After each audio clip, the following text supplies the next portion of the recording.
Hello students, स्वागत आप सभी का आपके अपने YouTube channel smart study classes पर। तो आप सभी के बहुत ज़्यादा कमेंट्स आ रहे थे कि सर हिंदी गद्य के जो 100 इंपॉर्टेंट क्वेश्चंस हैं उन्हें विद आंसर्स करा दो। तो स्टूडेंट देखो, 100 महत्वपूर्ण तो आपके गद्य के हो गए, ठीक है ना, इंपॉर्टेंट क्वेश्चंस, और लगभग 80 से लेकर 90 आपके पद के हैं। और ये देखो हम अपनी तरफ से नहीं करा रहे स्टूडेंट, आप जो यूपी बोर्ड की वेबसाइट वहाँ पर जाकर देख सकते हो, ये Hindi model paper UP board ने जारी किया है, ठीक है। तो यहाँ पर जितने इंपॉर्टेंट क्वेश्चन हैं उन्हें सही तरह पढ़ लो। इन्हीं में से आपको बहुत सारे क्वेश्चंस बोर्ड परीक्षा में देखने को मिलेंगे। हिंदी गद्य से 5 अंक का पूछा जाता है और 5 अंक का हिंदी पद से पूछा जाता है। तो 100 प्लस लगभग 90 उनको मान लो, तो 190 क्वेश्चन आप तैयार कर लो। और 100 क्वेश्चन हम आपको पहले भी करा चुके हैं, 100 दोनों में, ठीक है। तो जितने भी इंपॉर्टेंट क्वेश्चन होते हैं जो कि हिंदी गद्य और पद से बन सकते हैं वो सारे के सारे कंप्लीट हो जाएंगे, ठीक है। और देखो जैसे ही अब 2-4 दिन आप इन्हीं वीडियोज़ को देखना, क्योंकि 10 नंबर पहले दोबारा से इनको कवर कर लो, ठीक है। उसके बाद हम आपको जो कहानियाँ हैं वहाँ से शुरुआत करेंगे, या फिर खंड काव्य से स्टार्ट कर देते हैं। खंड काव्य का 1 या 2 वीडियो तो हम आपको बता चुके हैं। अब जितने भी खंड काव्य हैं, मुक्तयज्ञ, आलोक व्रत, उनको हम 1 बाय 1 आप सभी को कराएंगे। तो जिस जिले में जो है उसे आप स्टडी कर लेना, क्योंकि तो खंड काव्य से भी 5 अंक का पूछा जाता है, ठीक है। कहानियों से भी 5 अंक का पूछा जाता है। तो टेंशन मतलब यार, पूरा सिलेबस अच्छे से कवर कराया जाएगा, क्योंकि अब आपका ज़्यादा सिलेबस नहीं बचा हुआ है। जितना भी सिलेबस था ज़्यादातर हमारा हिंदी का कंप्लीट हो चुका है, ठीक है। तो आज हम देखो आपको 35 इंपॉर्टेंट क्वेश्चंस कराएंगे विद आंसर्स, ठीक है। आप सभी जैसे बोलोगे वैसे ही पढ़ाया जाएगा, टेंशन मत लो, ठीक है।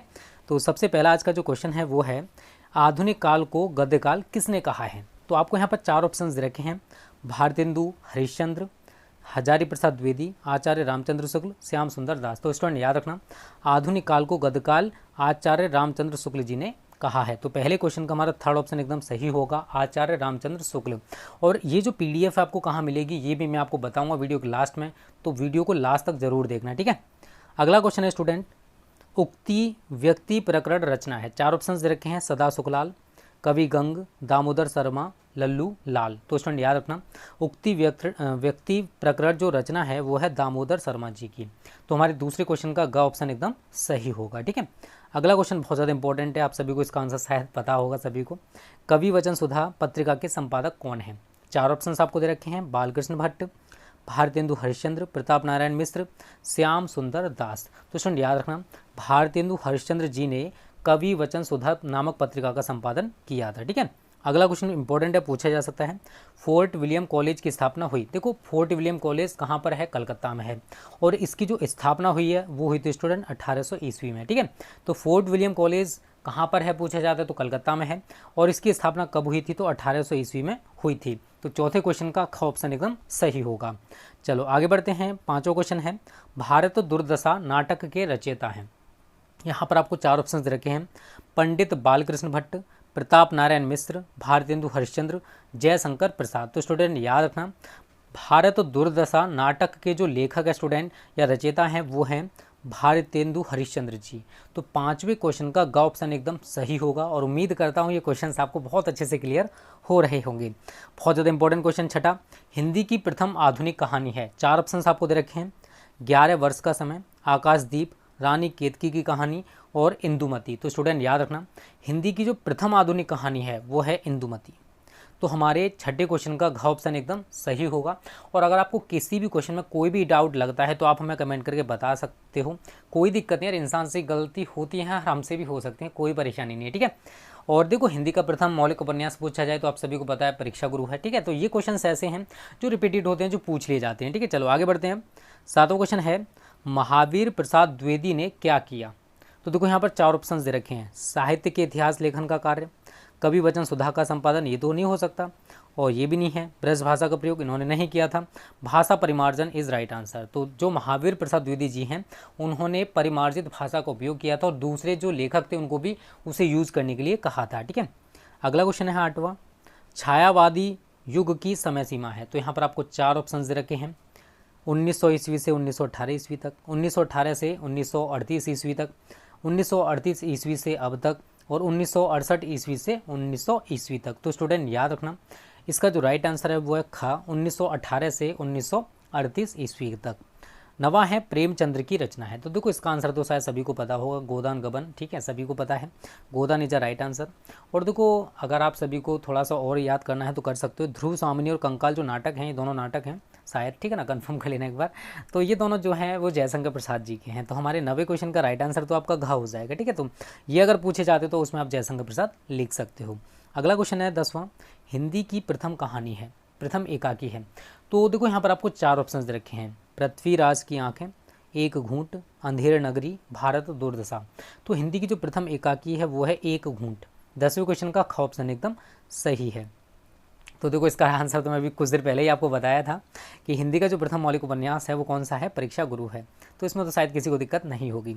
12वां है हजारी प्रसाद द्विवेदी की रचना है, 4 ऑप्शन दे रखे हैं, सेवा सदन, ठीक है, बाल भट्ट की आत्मकथा, चिंतामणि और कंकाल। तो याद रखना हजारी प्रसाद द्विवेदी की जो रचना है वो है बाण भट्ट की आत्मकथा, ठीक है। तो 12 क्वेश्चन का ख ऑप्शन एकदम सही हो जाएगा।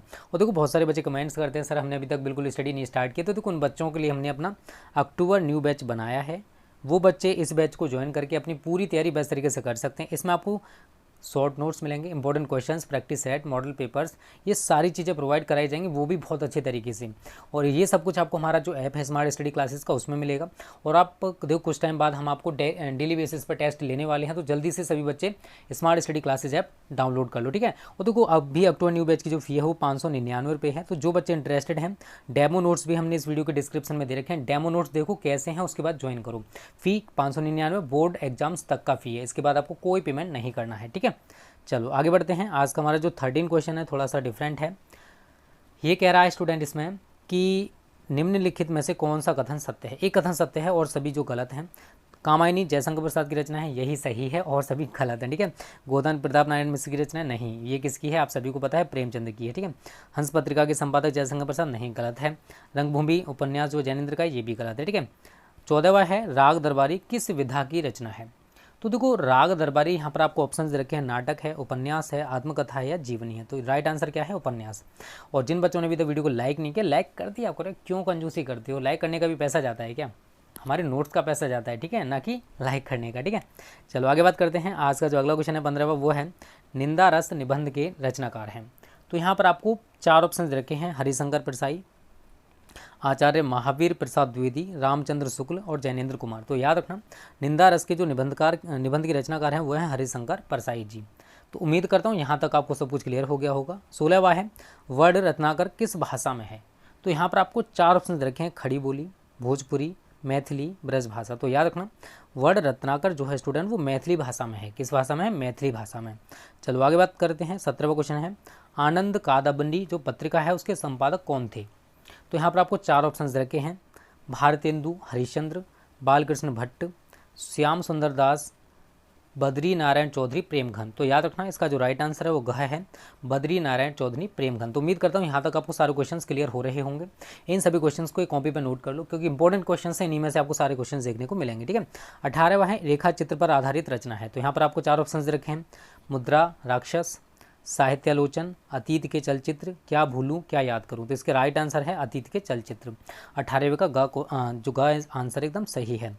19वां है स्टूडेंट परख, सुनीता, सुखदा एवं जैसे सुप्रसिद्ध उपन्यासों के रचना किसने की है। तो देखो याद रखना परख, सुनीता एवं सुखदा, यहाँ पर आपको 4 ऑप्शन रखे हैं, श्री लाल शुक्ल द्वारा, जैनेन्द्र कुमार द्वारा, प्रेमचंद्र द्वारा, धर्मवीर भारती द्वारा। तो इसका जो राइट आंसर है वो है ख, जैनेन्द्र कुमार द्वारा, ठीक है। चलो आगे बात करते हैं। अगला इंपॉर्टेंट है छड़ बोले कड़ मुस्काए निबंध के रचयिता हैं। तो यहाँ पर देखो आपको 4 ऑप्शन रखे हैं, कन्हैयालाल मिश्र प्रभाकर, आचार्य हजारी प्रसाद द्विवेदी, विद्यानिवास मिश्र, रामचंद्र शुक्ल। तो इसका राइट आंसर जो है स्टूडेंट वो है कन्हैयालाल मिश्र प्रभाकर, ठीक है ना। तो इसका राइट आंसर हो जाएगा, ठीक है ना, कौन सा है, छड़ बोले कड़ मुस्काए। चलो आगे बात करते हैं। कबीर आलोचना ग्रंथ है जो 21वां क्वेश्चन है। यहाँ पर आपको 4 ऑप्शन दे रखे हैं, रामचंद्र शुक्ल, हजारी प्रसाद द्विवेदी, राम कुमार वर्मा, प्रेमचंद्र। तो याद रखना कबीर जो आलोचना ग्रंथ है उसको स्टूडेंट देखो यहाँ पर राइट आंसर आपका हजारी प्रसाद द्विवेदी जी ने लिखा है, ठीक है। 22वां है बाण भट्ट की आत्मकथा के लेखक हैं। 4 ऑप्शन आपको दे रखे हैं यहाँ पर, श्याम सुंदर दास, हजारी प्रसाद द्विवेदी, मोहन राकेश, हरिशंकर परसाई। ठीक है, यहाँ पर थोड़ा सा आपके साथ संयोग होने वाला है, मतलब कुछ चीज़ें ऐसी होंगी जो आपको अटपटी लगेंगी, अभी बताऊंगा क्या। ठीक है, तो इसका राइट आंसर है हजारी प्रसाद द्विवेदी। इसका भी हजारी प्रसाद द्विवेदी है। ठीक है, इसका भी हजारी प्रसाद द्विवेदी है। और ये क्वेश्चन हमने टाइप नहीं कराए हैं। ठीक है, यूपी बोर्ड ने आप सभी के लिए जो मॉडल पेपर दिया है उसके सारे क्वेश्चन मैं आपको करा रहा हूँ। ठीक है, अगला है कुटज निबंध के रचनाकार हैं 23। तो देखो यहाँ पर 4 ऑप्शन हैं, रामचंद्र शुक्ल, हजारी प्रसाद द्विवेदी, अजय, मोहन राकेश। तो इसका भी राइट आंसर हजारी प्रसाद द्विवेदी है। ठीक है, तो 23 का राइट आंसर क्या होगा, हजारी प्रसाद द्विवेदी। 24 है, अशोक के फूल के रचनाकार हैं विद्यानिवास मिश्र, हजारी प्रसाद द्विवेदी, बालकृष्ण भट्ट, प्रताप नारायण मिश्र। तो इसका राइट आंसर भी हजारी प्रसाद द्विवेदी है। ठीक है, तो देख रहे हो 3-4 क्वेश्चन का राइट आंसर हजारी प्रसाद द्विवेदी है। आलोक पर्व किस लेखक की कृति है, 25 है। तो यहाँ पर आपको 4 ऑप्शन रखे हैं, गुलाब राय, हजारी प्रसाद द्विवेदी, जयशंकर प्रसाद, रामवृक्ष बेनीपुरी। तो इसका भी राइट आंसर आपका हजारी प्रसाद द्विवेदी है। यार ये मैंने अपनी तरफ से क्वेश्चंस नहीं उठाए हैं। ठीक है ना, यूपी बोर्ड ने लागू किया है, उनसे कहना जो भी कहना। 26 है, एकात्म मानववाद के लेखक हैं। ठीक है, 26 है आपका। तो यहाँ पर आपको 4 ऑप्शन रखे हैं, अजय, पंडित दीनदयाल उपाध्याय, इलाचंद्र जोशी, राय कृष्णदास। ठीक है, तो इसका जो राइट आंसर है वो ख ऑप्शन है, बट यहाँ पर ऑप्शन इन्होंने चेंज कर दिया है, पंडित दीनदयाल उपाध्याय। तो 26 का जो राइट आंसर है वो ख है। और 27 जो क्वेश्चन है ये आप इधर उधर से सर्च करना, आपको मिल जाए तो अच्छी बात है। और इसका आंसर मुझे कमेंट करके बताना। माता भूमि है पुत्रो अह पृथ्विया किस पार्ट से लिया गया है और इसके जो राइटर हैं वो कौन है। ठीक है ना, तो राइटर आपको बताना है। यहाँ पर 4 ऑप्शन है, जो भी सही हो आप हमें कमेंट करके बता देना। ठीक है, भारतीय युग के निबंधकार हैं। यहाँ पर आपको 4 ऑप्शन रखे हैं, किशोरी लाल गोस्वामी, प्रताप नारायण मिश्र, जैनेन्द्र कुमार, धर्मवीर भारती। तो इसका राइट आंसर आपका प्रताप नारायण मिश्र है। ठीक है, तो इसका भी आंसर खाई है, बट यहाँ पर चेंज कर दिया इन्होंने, ये अच्छी बात है, नहीं तो आप कंफ्यूज हो जाते सभी में। ठीक है, 29 है, कलम का सिपाही के रचनाकार हैं। तो यहाँ पर आपको 4 ऑप्शन दे रखे हैं, 29 पर 4 ऑप्शन हैं, धीरेन्द्र वर्मा, अमृत राय, प्रेमचंद, रामचंद्र शुक्ल। तो 29 का जो राइट आंसर है वो है ख ऑप्शन अमृत राय। तो यहाँ तक समझ में आ रहा है ना, कोई दिक्कत तो नहीं है, दिक्कत हो कमेंट करके बता देना। ठीक है, 30 स्टूडेंट, सज्जन, कल्याणी, परिणय, अजात शत्रु नाटक हैं। 4 ऑप्शंस आपको दे रखे हैं। ठीक है, और शायद सभी को इसका आंसर पता होगा, इससे आप कंफर्म कर सकते हो इसका राइट आंसर जयशंकर प्रसाद जाने वाला है। 30 का जो राइट आंसर है वो आपका ख ऑप्शन है। ठीक है, सभी के ख ऑप्शन आ रहा है वैसे, अब इसमें मैं कुछ नहीं कर सकता हूँ। ठीक है, उपन्यास शब्द का जो शाब्दिक अर्थ है वो हमको बताना है क्या है। तो देखो स्टूडेंट, इसका राइट आंसर यथार्थ चित्रण सामने रखना, इन दोनों में से एक होगा। ठीक है, आप एक बार कंफर्म कर लेना इन दोनों में से कौन सा राइट है। ठीक है, ये नहीं हो सकता, ये भी नहीं हो सकता, इन दोनों में से एक होने वाला है, यथार्थ चित्रण या फिर सामने रखना। अकॉर्डिंग टू मी यथार्थ चित्रण इज द राइट आंसर। ठीक है, एक बार आप कंफर्म करके देख लेना। ठीक है, चलो आगे बात करते हैं। अगला क्वेश्चन है 32, अरे यायावर रहेगा याद किस विधा की रचना है। तो यहाँ पर आपको 4 ऑप्शन दे रखे हैं, रेखा चित्र, यात्राव्रत, संस्मरण, आत्मकथा। तो इसका जो राइट आंसर है वो है यात्राव्रत। तो देखो सभी को देख के लग रहा है कि इसका राइट आंसर आपका सामने रखना ही जाने वाला, क्योंकि सभी में ऊपर से नीचे तक ख ऑप्शन ही आ रहा है। ठीक है, अगला है 33, गेहूं और गुलाब माटी की मूर्तें किस विधा की रचना है, इसकी विधा बतानी है। तो देखो गेहूं और जो गुलाब स्टूडेंट वो निबंध संग्रह है, और यहाँ पर आप देख रहे हो निबंध का कोई भी ऑप्शन इन्होंने नहीं दे रखा है। ठीक है, अब यहाँ पर रेखा चित्र पे ही जाएगा। ठीक है, रेखा चित्र एक बार कंफर्म कर लेना, माटी की मूर्तें चेक कर लेना, माटी की मूर्तें क्या है, तो आपका इसका आंसर निकल के आ जाएगा। वैसे गेहूं और गुलाब जो है वो निबंध संग्रह है, तो इसमें ऐसा कोई ऑप्शन नहीं दे रखा है। अगला है 34, डायरी लेखन के पर्यायवाची शब्द हैं। 4 ऑप्शन दे रखे हैं, इसका जो राइट आंसर है वो आपका ख ऑप्शन है, दैनिकी, दैनंदिनी। ठीक है, अब बात करते हैं इसका लास्ट क्वेश्चन, पंत के 200 पत्र बच्चन के नाम, उल्लेखनीय पत्र संकलन है हरिवंश राय बच्चन। तो देखो सभी के ख ऑप्शन सही आ रहे हैं, तो यहाँ तक स्टूडेंट इसका भी राइट आंसर ख ही जाएगा, और ऊपर वाला जो यहाँ पर है इसका भी शायद ख ही होगा। ठीक है, एक बार आप कंफर्म करके देख लेना राइट आंसर क्या है। तो ये स्टूडेंट आपके 35 इंपॉर्टेंट क्वेश्चंस कंप्लीट हो चुके हैं।